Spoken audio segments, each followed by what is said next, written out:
Make your future 미래 채널 마이앳.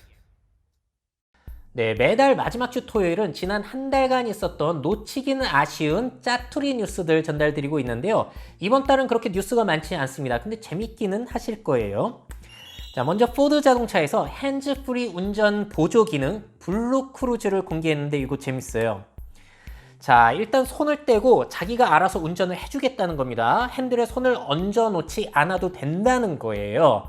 그래서 기능이 실행이 되면은 센서들을 이용해가지고 차선 유지라든지 앞차와의 간격 같은 것들 알아서 해준다는 건데, 자, 먼저 저런 실제 교통 환경이라든지 고속도로 환경, 그리고 각종 기상 상황 등에서 실험을 진행했다고 해요.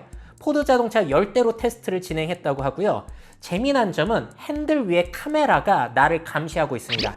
그래서 내가 전방을 주시하고 있는지를 보고요. 선글라스를 끼고 있어도 저기에 감시가 된다고 해요.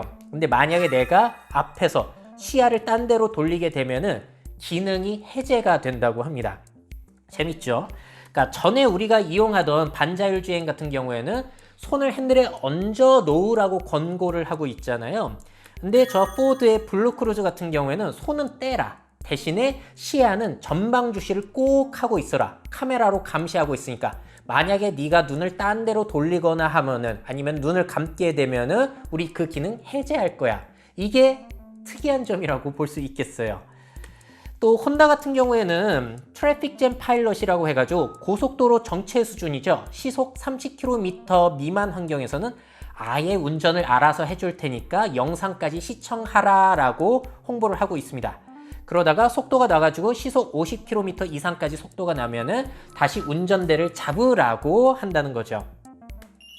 자, 그래서 완전히 손을 떼고 운전이 가능한 차들이 슬슬 이제 나오기 시작하는 것 같아요. 앞으로도 늘어날 것 같은데, 그래서 이제는 자율주행이 되냐 안 되냐가 아니라 손 떼고 운전 가능한 이 자동차 언제 사는 게 가장 적절한 타이밍일까?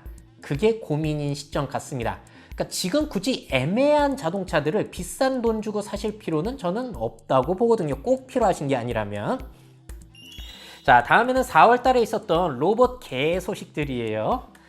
자, 요거는 뭐냐면은 UC 버클리 코시엘 스리나스 교수 연구팀이 진행한 거고요. 저 로봇 개를 시각장애인 안내견 역할을 시킨다는 거예요. 라이더로 주변 환경을 파악하고요. 또 장착된 카메라로 사람이 잘 따라오고 있나를 파악한다고 합니다. 저기에 활용된 로봇은 미니치타라고 해가지고 MIT의 김상배 교수님, 그리고 네이버가 공동으로 개발을 하고 있는 거죠. 자, 그래서 저런 걸 이용하게 되면은 개들을 훈련시키지 않아도 되고 그래서 좋을 수는 있는데, 자, 지금 보신 건 2배속이었고 제가 원래 속도대로 저거를 되돌려 봤어요. 그랬더니 속도가 저렇더라고요. 원래 속도는. 시각장애인 분들이 따라가다가 아주 답답해가지고 돌아가실 것 같아요. 너무 느려서 현재로서는 실용성이 없다는 것. 근데 이게 막 개발이 되고 좋아진다면은 진짜로 시각장애 안내견이 필요 없어질 수도 있겠죠. 향후 미래에는.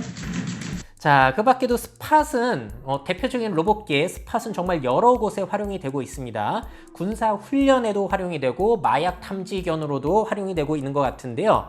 이게 일반인들도 구매를 할 수 있다 보니까 그걸 구매해서 별의별 짓들을 하고 있는 것 같아요. 자, 한 유튜버 같은 경우에는 저 스팟에다가 맥주통을 넣어놓고 오줌을 쌀 수 있게 해놓은 거예요. 그래서 컵에다가 정조준을 해가지고 맥주를 담을 수 있게 실험을 했는데 실패를 한 거고요. 바닥이 미끄러워가지고 저렇게 컵까지 치고 있는 장면입니다. 야, 근데 저 친구 같은 경우에는 굉장히 돈에 여유가 있는 거죠. 왜냐면 이 스팟의 가격이 약 8,300만 원이기 때문에 일반 분들은 보통 살 수가 없다는 거. 자, 그래도 이게 만약에 저렴해지게 된다면은 저 친구처럼 정말 다양한 곳에 활용을 할 수 있을 텐데요. 중국 웨이란에서는 알파도그라는 로봇개를 판매하는데 이게 얼마인 줄 아세요? 이게 우리 돈으로 275만 원 정도라고 해요. 자, 정말 저렴하죠. 자, 알파독 같은 경우에 일단 5G 통신 모듈까지 갖추고 있다고 하고요. 굉장히 유사하게 스팟과 움직이는 것을 파악할 수가 있습니다. 출시 첫 달 만에 1,800여 대가 팔렸다고 해요. 과학자라든지 로봇 엔지니어라든지 일반 분들도 이것을 구매했다고 하네요. 자, 얼마나 저렴해질지 모르겠는데 이런 로봇계가 과연 앞으로 얼마나 실용적으로 활용이 될지는 한번 지켜봐야 될 것 같습니다. 왜냐면은 뭐든지 새롭게 처음 나오게 되면은 사람들이 별의별 시도들을 해요. 근데 그러다가 안 되네 하면서 이제 그 실험들을 포기하는 경우가 사실 더 많기 때문에 이 사족보행 로봇계의 활용도, 실용도도 한번 지켜봐야 될 것 같습니다. 자, 다음은 알리바바의 첨단 럭셔리 온라인 스토어 럭셔리 파빌리온의 홍보 영상을 보여드리려고 하는데요. 아니 이거 첨단 그 이커머스를 다 때려 넣었더라고요. 2017년에 시작했다고 하고요. 명품 브랜드 200여 개가 브랜드 입점이 되어 있어요. 일단 라이브 커머스로 명품을 판매하고 있고요. 자, AR 시착 기능, 화장품이라든지 선글라스라든지 골든부스 슈즈라든지 신어볼 수 있고, 자, VR을 이용해서 할리 데이비스 스토어를 저렇게 먼저 가본다든지 이런 기능들이 다 때려 박혀져 있습니다. 자, 그리고 마지막으로는 개인 추천 기능이에요. 여러 가지 질문을 한 다음에 그 사람이 선호할 만한 브랜드라든지 제품을 추천해주는 기능까지. 그러니까 우리가 요즘에 이야기하는 첨단 기능들을 다 넣어둔 거예요. 정말로 이러한 시도들이 얼마나 효과가 있을지는 모르겠지만 아마 이제 온라인 쇼핑을 많이 하면 할수록 저런 기능들이 필수로 들어가게 되지는 않을까라는 생각이 저는 들기는 했습니다. 자, 또 일본 소식인데요. 고령, 초고령 사회를 맞이해가지고 일본이 정년을 70세까지 연장한다는 소식이에요. 자, 이거는 한국경제 기사를 요약해 봤는데요. 자, 일본이 4월 1일부터 고연령자 고용안정법 개정안을 발효했다고 하고요. 정년을 70세까지 연장하거나 정년을 아예 폐지하는 내용이 담겨 있다고 해요. 근데 만약에 근로자들이 원하는 경우에는 기존 65세 정년을 선택하는 것도 포함해 놨다고 합니다. 그러니까 꽤나 아직까지는 유연한 정책이에요. 자, 참고로 일본은 지난해 9월 기준으로 65세 이상 노인의 비율이 전체 인구의 28.7%입니다. 자, 그러니까 4명 중에 1명 이상이 65세 이상 인구라는 거예요. 심각하죠.